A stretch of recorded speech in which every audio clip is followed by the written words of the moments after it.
오늘 저희들 함께 읽으신 역대상하 11장 1절에서 8절, 다윗이 오늘 인구조사한 이야기가 나오는 부분입니다.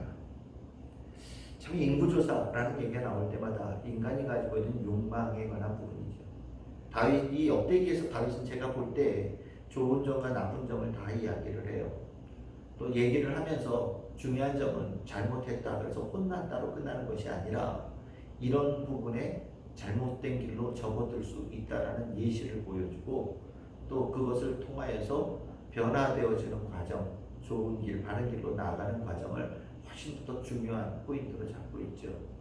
우리가 인간의 삶을 살면서 성공했을 때 이 성공이라고 하는 단어는 하나님께서 주신 은혜로 우리가 성공이라는 단어를 얘기하긴 하지만, 기본적으로 조금 사람은 교만한 부분들이 있어서 성공하고 나면 자신의 특별함에 대해서 생각을 하게 되어지고, 또 그 특별한 것이 센 힘, 높은 자리, 그리고 많은 부를 통하여서 과시되어지고, 그것을 가지고 더 많은 것들을 얻는 방도를 찾으려고 하는 그런 생각들을 갖게 되어집니다. 다윗이 왜 인구조사를 하려고 하느냐? 당시 인구는 노동력이고 군사력이고, 또 이 군사력을 통해서 어디에 가서 또 무슨 일을 할까 계획을 잡는 일이 될 수도 있겠죠. 이제까지 다윗은 한 번도 이런 일을 해보려고 생각을 하지도 않았고 아마 여력도 없었을 것이 분명합니다. 왕이 되어지는 과정에서도 쉽지 않은 과정으로 갑작스럽게 왕이 되어졌고, 또 주변에 있는 나라들과 계속해서 싸움을 하는 과정 속에 언제 인구조사할 수 있는 여유가 있겠어요. 근데 주변 나라들을 다 점령하고 나니 이스라엘 백성들 뿐만 아니라 자기가 점령했던 나라들의 사람들까지 몇 명인지 아마 꽤나 궁금했을 거란 생각이 듭니다. 그래서 이 인구조사를 하는 그런 일들이 나오죠. 근데 오늘 여기에 분명히 1절에 나오고 있습니다. 이 일을 누가 시작했느냐? 역대기에서는 사단이 부축했다라고 얘기를 합니다. 사단이 그 마음속에 충동하였다라고 얘기를 하죠. 그리고 이 일을 통하여서 이스라엘을 무너뜨리려고 했다라는 겁니다. 이스라엘을 무너뜨리고, 그리고 그 무너뜨리는 방법으로 다윗의 마음을 충동질해서 하나님의 뜻에 어긋나는 인구조사를 하게끔 시켰다. 실은 이게 참 중요한 얘기 같아요. 이스라엘을 대적하는 방법들을 바깥의 나라들을 통해서 무너뜨리려고 했던 주변 나라들이 있었어요. 근데 그것들이 다 이제 남지 않고 다 무너진 거죠. 아람이라는 나라도 암몬이라는 나라도 다 무너지고, 주변에 이제 더 이상 이스라엘 백성들을 괴롭힐 나라가 없어요. 이제 우리가 볼 때는 안전하고 평안한 나라라고 볼 수 있을 그때에 사단은 다윗의 마음에 보이지 않는 영역에서 이제 움직이기 시작하는 거죠. 그리고 이것은 정말로 이스라엘 백성들이 이제까지 겪어오지 못했던 큰 위기로 연결되어져 갑니다. 우리가 이 하나님을 의지하는 대신에 다른 것을 마음에 둔다는 것, 이것은 곧 우리 안에 하나님의 은혜가 조금씩 사라진다는 증거가 되어져요. 우리가 하나님의 은혜를 가지고 살다가 하나님의 은혜가 언제 사라지냐? 하나님이 사라지는 게 아니죠. 하나님은 늘 계셔요. 하나님의 은혜는 어떻게 사라지느냐? 내 눈과 내 마음에서 하나님에 관한 것들이 점점점 분량이 줄어드는 거예요. 하나님 말씀을 읽고 하나님께 기도하고 예배드리고 하나님 안에서 묵상에 가서 살아가는 그 삶의 시간들이 점점점 줄어들고, 돈을 세고 사람들 머릿수를 세고 내가 가지고 있는 재산의 크기를 재고 내가 알고 있는 사람들을 만나서 인간관계를 맺어가면서 이를 도모해가는 그런 시간들이 점점점 늘어날 때 하나님의 은혜는 점점점 줄어들고, 결국 이것들이 사단이 만들려고 했던 모습이었던 것 같습니다. 이 일에 이 옆에 있는 유업이라고 하는 이 충직한 자가 조언을 하죠. 이것은 이제까지 없었던 일이고 잘못된 의도에서 되어진 일이라고, 하지 말아야 되는 일이라고 조언을 합니다. 근데 사단이 이 안에서 충동질할 때에는 그 귀가 막혀서 들려야 될 소리가 듣지 않고 내 눈에 보여야 될 하나님의 말씀이 보이지 않게 되어지는 과정으로 갑니다. 이것은 다윗만 일어난 일들이 아니라 모든 사람들이 일어날 수 있는 일이죠. 이스라엘 백성들이 이 역대기를 쓸 때 참 어려운 시절이라고 얘기하지 않았습니까? 근데 이들이 하나님께서 주시는 축복을 구하고 있고 또 하나님께서는 이스라엘 백성들을 반드시 세우실 것이라고 약속을 하셔요. 근데 그 약속이 성취가 되어졌을 때 이스라엘 백성들의 신의 속에는 사단이 그 틈을 노리고 역사할 수 있고 그 역사할 때 그 열렸던 눈이 닫히고 열렸던 귀가 닫히고 부드러운 마음이 강팍해져서 하나님의 말씀을 멀리하는 일들이 일어난다라고 역대기에서는 우리에게 이것이 반드시 일어나는 일이라고 경고하고 있는 겁니다. 우리가 가지고 있는 이 귀와 이 눈, 이 마음은 늘 똑같은 것처럼 보이지만 그렇지 않죠. 자그마한 외부적인 일들로 인하여서도 이 눈과 귀와 마음이 순식간에 상태가 변화되어지는 것을 우리는 경험하고 있습니다.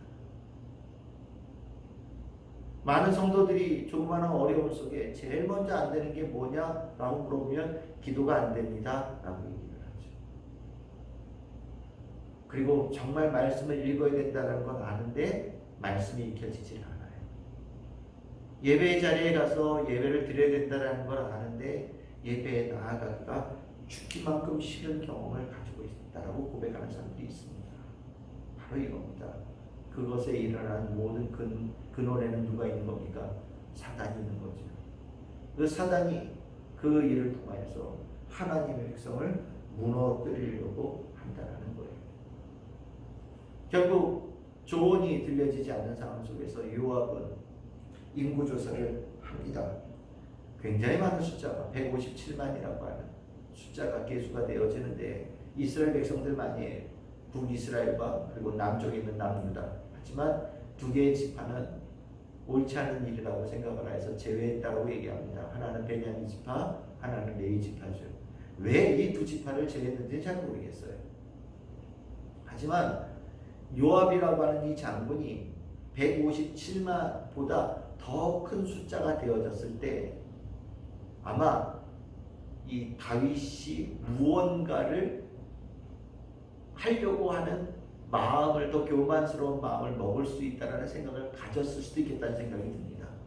157만이라는 단어를 들었을 때는 이거 얼마 안 되는구나 라는 생각이 드는데 예를 들어서 200만이에요 라고 얘기를 딱 듣는 순간 갑자기 이 안에서 갑자기 뭔가 그러면 뭐 일도 하고 저 일도 하고 저 일도 하고 해야 되겠어 라는 마음이 들까봐 요압이 두 지파를 어쨌든 얘기하지 않고 157만이라는 숫자를 얘기할 수도 있겠다는 생각이 들어요. 하여튼 요압은 다윗이 가는 길들을 막아서려고 노력을 했습니다. 그리고 그 일이 더 많은 죄 속으로 빠지지 않도록 옆에서 충직하게 자기 할 일을 한 사람이죠. 우리말로 따지면 우리 상황으로 생각한다면 누군가 하나님의 말씀에 눈이 닫히고 귀가 닫히고 마음이 닫혀서 엉뚱한 사단이 충동질하는 길을 갈 때에 옆에서 그 모습을 보면서 안타까워하고 사랑하는 마음으로 기도하는 충직스러운 성도 또 충직스러운 청지기가 있었다라고 생각을 하셔도 좋겠습니다. 이스라엘 백성들 가운데 이 사람들이 있다면 희망이 있다라는 거예요. 잘못된 길로 가는 지도자의 모습이 있을지라도 그 모습에 기도하고 하나님의 뜻을 구하는 자들이 있을 때 이스라엘 백성들에게는 소망이 있다라는 것을 오늘 이 이야기를 통해서 알 수 있어요. 어쨌든 하나님께서 이 요압의 그 마음을 보셨는지 하나님께서는 다윗에게 이 일을 멈추게 하는 일을 하십니다. 결국 그 귀와 눈과 마음을 열게끔 하는 방법이 무엇이냐? 고통이라는 단어죠. 하나님께서 치료하셨다라고 얘기를 하고 그 하나님께서 주신 고통 속에 다윗은 곧 주님 앞에 죄를 깨닫고 주님 앞에 회개하며 나아가는 모습을 봅니다. 다윗에게 이 안에서 참 특이한 점은 변명하지 않아요. 하나님께서 그 일이 잘못됐다라는 것을 고통이라는 경험을 통해서 주실 때 다윗은 즉각적으로 하나님 앞에 회개하는 일들을 나아갑니다. 역대기에서 우리에게 가르쳐주고 있는 중요한 이야기죠. 하나님은 즉각적으로 잘못되어진 일이 이스라엘 백성, 하나님 백성에게 있을 때 하나님께서는 즉각적으로 삶에 개입하신다는 것이고, 그 개입하시는 주님의 손길이 있을 때 하나님의 백성은 이래서 그랬어요, 저래서 그랬어요 라고 변명하는 대신에 하나님 앞에 다윗처럼 즉각적으로 무릎을 꿇고 기도하는 자가 되어져야 된다라고 가르치고 있습니다. 다윗은 인간의 지식으로 충만한 사람이었어요. 그리고 더 많은 숫자가 있으면 더 큰 나라를 만들 수 있고 더 많은 부를 차지할 수 있다라고 생각하기 때문에 이 일을 했을 거라고 생각을 합니다. 그리고 사단은 다윗에게 그 마음을 부추기고 충동대로 시킨 거죠. 하지만 우리는 분명하게 잘 알고 있습니다. 인간의 지식의 어리석음이죠. 인간이 가지고 있는 성취는요, 성취했다라는 그것으로 끝나요. 그 성취를 통하여서 무슨 일이 일어날지는 알지를 못합니다. 예를 들어서 유전자 조작으로 사람이 200년, 300년 살 수 있게끔 만들어 놨다고 칩시다. 그 일을 가능케 했을 때 사람들은 굉장히 행복할 거예요. 내가 해냈어. 이 어려운 일을 내가 해냈어 라고 자랑할 겁니다. 하지만 사람의 수명이 200년, 300년이 늘어날 때 그것으로 인하여서 일어나는 수많은 문제들을 알고 있느냐? 아니요. 그건 모르는 거예요. 이번에 코로나 바이러스가 일부에서는 사람이 만든 거다라는 얘기도 나오고 있습니다. 중국에서 이거를 의도적으로 만든 거다. 중국에 있던 어떤 연구원이 홍콩을 통해서 홍콩에 있던 연구원이 미국으로 망명을 해서 계속해서 지금 TV에서 그 증언을 하고 있는데 자료를 내놓고 중국에서 이게 연구소에서 의도적으로 만든 거다. 사람에게 감염이 안 되는 바이러스를 조작을 해서 사람에게 감염이 되어지는 바이러스로 바꾸었다. 내용은 그겁니다. 그 바이러스를 그럼 왜 만들었느냐? 만약 그 얘기가 맞다면 그 일을 통하여서 뭔가 목적이 있었겠죠. 근데 이 일을 통하여서 일어나는 이 수많은 일들, 이 일들을 갖다가 과연 예상을 했을까요? 불가능한 예측입니다. 이럴 줄 몰랐던 거예요. 인간의 지식의 약점이에요. 내가 가지고 있는 생각들이 이렇게 하면 성취욕은 가질 수 있는데 그것이 때로는 독이 될 수 있다는 것도 알아야 됩니다. 그래서 우리는 똑똑하고 능력 있고 힘을 가진 사람일수록 하나님 앞에 무릎 꿇고 기도하고 하나님의 뜻을 구하고 겸비한 자로서 나아가는 모습을 반드시 가져야 되는 거예요.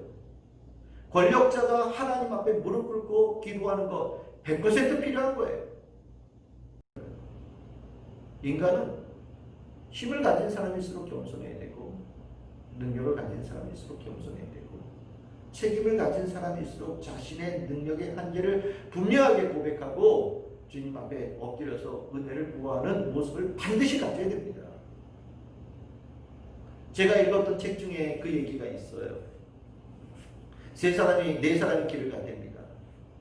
근데 세 사람은 굉장히 똑똑한 사람이에요. 한 사람은 그냥 보통 사람입니다. 여행을 가는 중에 세 사람이 똑똑하다고 이 한 사람을 갈 때마다 구박하는 거예요. 너 그것도 모르니, 그것도 모르니, 그것도 모르니. 그런데 가다가 숲속에서 죽어가는 사자를 만났답니다. 이 똑똑한 세 사람이 이 사자를 살리겠다고. 죽어가는 사자를 우리 살려보자. 그래서 세 사람이 그렇게 죽은 사자 살리기에 나섰다는 거예요. 근데 그 보통인 그 사람이 절대 살리지 말아라.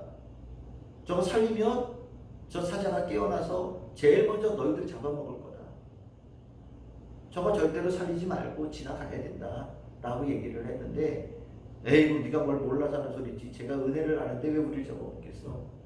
그리고 세 사람이 열심히 사자를 살렸다는 거예요. 그 보통인 사람이 나무 위에 도망가서 올라가 있다가 또 내려와서 그러지 마. 몇 차례 권유했지만 듣지 않았고 결국 이 세 사람은 죽어가던 사자를 살렸답니다. 그리고 죽어가던 사자가 눈을 뜨고 다시 살아나서 일어선 다음에 제일 먼저 한 게 뭐냐? 그동안 아파서 몸이 쇠약해져서 못 먹었기 때문에 그 세 사람을 홀랑 다 잡아먹었다라는 얘기를 읽은 적이 있는데 바로 그거죠. 인간의 지혜의 한계입니다. 다윗은 가장 똑똑한 일을 했다라고 생각할 거예요. 하지만 하나님 보시기에 가장 미련한 짓을 한 거예요. 하나님의 뜻은 지금은 적어도 인구조사하면서 이런 일을 할 때가 아니라고 분명히 말씀하신 거죠.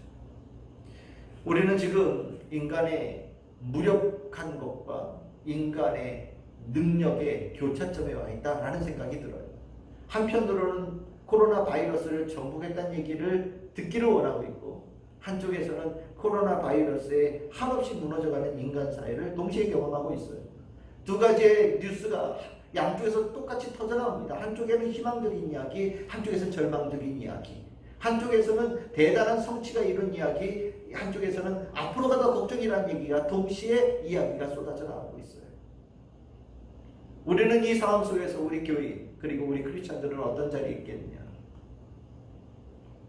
우리의 능력의 한계를 분명하게 주님께 고백하고 주님의 은혜를 구하는 자리에 우리는 서 있어야 됩니다. 기도하고 주님의 뜻을 구하고 찾고 따르는, 그래서 우리 안에 성령의 의한 복음의 그 은혜가 더 충만하게 임하여서 우리들이 살아가야 될 길을 주님의 은혜로 찾는 그 때를 우리는 가지고 가야 될 그런 시점에 와 있다고 저는 생각을 합니다. 오늘 수요일에 이렇게 예배를 드려서 너무 마음이 아프고 아쉽습니다. 하지만 우리의 예배를 주님께서 불쌍히 여기시고 우리 함께하지 못한 성도님들에게도 동일한 은혜를 내려주시면서 많은 것으로 함께 주님께서 더 크게 부으시는 은혜를 누리게 만들어 가시는 귀한 기회가 되리라고 믿습니다. 우리 모든 성도님들에게 주님의 축복을 전합니다. 기도하겠습니다. 감사합니다. 축도로 마치겠습니다. 지금 우리 주 예수 그리스도의 무한하신 은혜와 하나님 아버지의 극진하신 사랑과 보혜사 성령님의 내주교통 충만하심이 주님께서 너무나도 사랑하시는 주의 모든 백성들과 특별히 우리 참 즐거운 길 모든 성도들, 그리고 우리 참 즐거운 교회, 그리고 이 땅에 있는 모든 교회 위에 지금부터 영원토록 함께 없이기를 간절히 축원하옵나이다. 아멘.